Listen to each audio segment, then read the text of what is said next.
한덕수 권한대행 이야기가 계속 나오잖아요.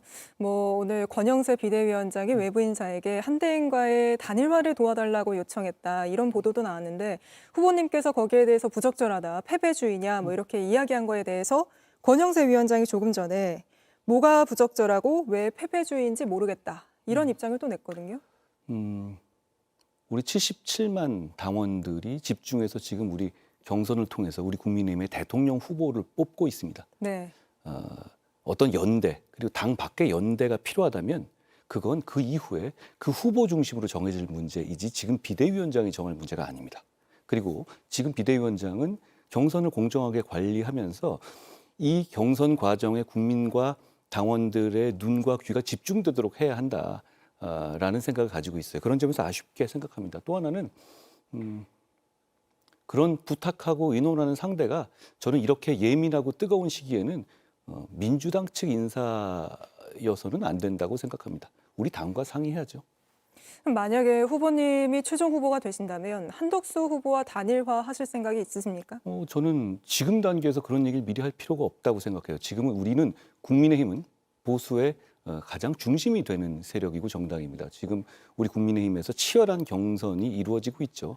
그 이후에는 어떤 특정인을 이야기할 것이 아니라 뜻을 같이 할 수 있는 모든 사람과 같이 할 수 있는 겁니다. 그런데 경선 단계에서 누구와 어떻게 단일화하겠다를 미리 얘기하는 것은 그건 경선의 의미나 경선에 집중되는 관심도를 퇴화시키는 것입니다. 저는 그래서는 안 된다고 생각해요.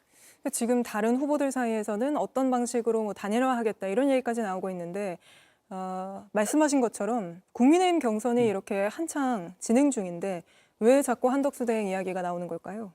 글쎄요. 저는 그러면 안 된다고 생각해요.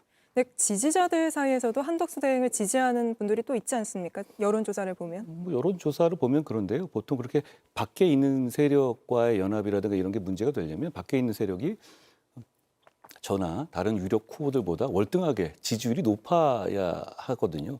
그런데 지금 최근에 나온 여론조사들을 보면 한덕수 대행이 4위로 나오는 것도 있습니다. 제가 1위로 나오고. 그럼 그렇다면 지금 여기서 경선 과정에 집중해야 될 때잖아요. 그리고 한덕수 대행은 이 경선에 참여하실 수 있었지 않습니까? 네. 저는 그랬어야 한다고 생각해요. 그렇지만 그 이후에 있을 얘기들에 대해서 제가 모든 걸 닫아놓고 있다 이렇게 말할 필요는 없을 것 같아요. 당 지도부가 외부 인사에게 한덕수 대행과의 단일화를 도와달라고 요청했다는 사실이 알려졌습니다. 경선 후보들 사이에선 탄핵당한 정권의 총리가 출마하는 게 상식에 맞느냐는 불만도 나왔습니다. 최은수 기자입니다.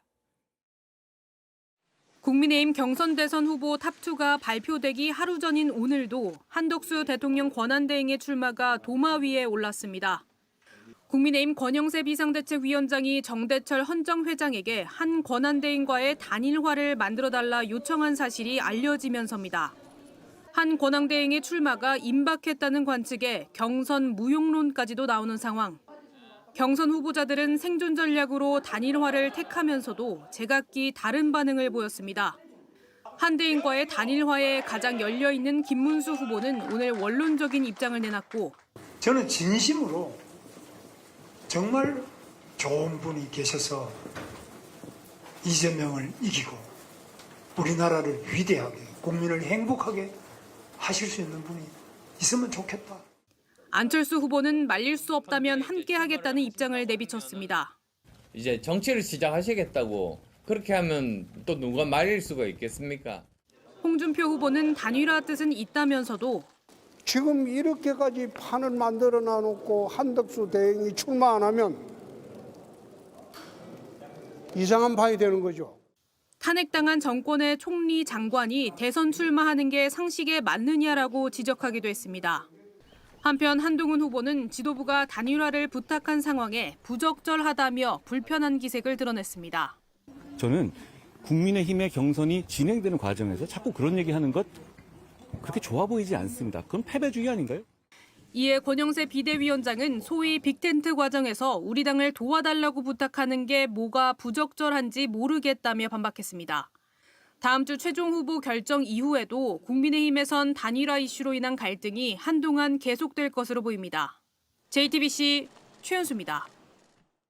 진짜 그런 뉴스가 있긴 있네요. 근데 이낙연 한덕수가 단일화한다. 그렇죠, 그렇습니다. 네. 어제부터 그건 나온 거야, 뭐냐면, 어제부터. 그거는 뭐냐면 지금 네. 국민의힘이 뭘 단일화? 자력으로 집권할 수 없다는 걸 인정하고 어. 그래서 원외 비명계 민주당 출신 세력들하고 손 잡겠다는 거를 인정한 겁니다. 예. 단일화라는 게 근데 뭔가 이렇게 잊고 있는 상황에서 단일화를 아니, 그러니까 해야 쉽게 되는데. 말하면 펜스를 이제 치려면 기둥을 세워놓고 아니, 쳐야 되는데 아니, 그러니까 펜스만 아니 치겠다고. 일단 그거지. 일단 어쨌든 펜스가 80년대 펜스야, 전부 다. 일단 자리를 저 뭐냐 그 나와서 예를 들어 한덕수 총리는 네. 이제 총리직을 관두고 네. 출마를 하는 것이죠. 네. 그다음에 이제 이낙연 대표도 하면 출마를 이낙연 고문이죠. 이낙연 고문도 출마를 하겠죠. 일단 그래서 대선 후보로 등장을 한 이후에 그다음에 단일화하겠다는 얘기입니다. 이게 출마만 한다고 해서 그게 단일화의 어떤 뭐 큰 아니 일단 절차를 말씀하시니까 지금 말한 대로 절차가? 텐트를 세우는데 왜 기둥도 안 치고 하냐 뭐 이런 얘기를 하니까 네. 일단 기둥은 그런 식으로 절차를 세우는데 네. 뭐 그다음에 이제 대중의 반응이나 이런 거는 우리 진행자님 말씀대로 네. 그런 거에 따라서 이제 이게 의미가 있느냐 아니면 찻잔속의 태포로 끝나느냐 요게 이제 그렇게 되겠죠. 언제까지가 저 단일화해야 그 13일 5월 11일이 예. 그거니까 5월 11일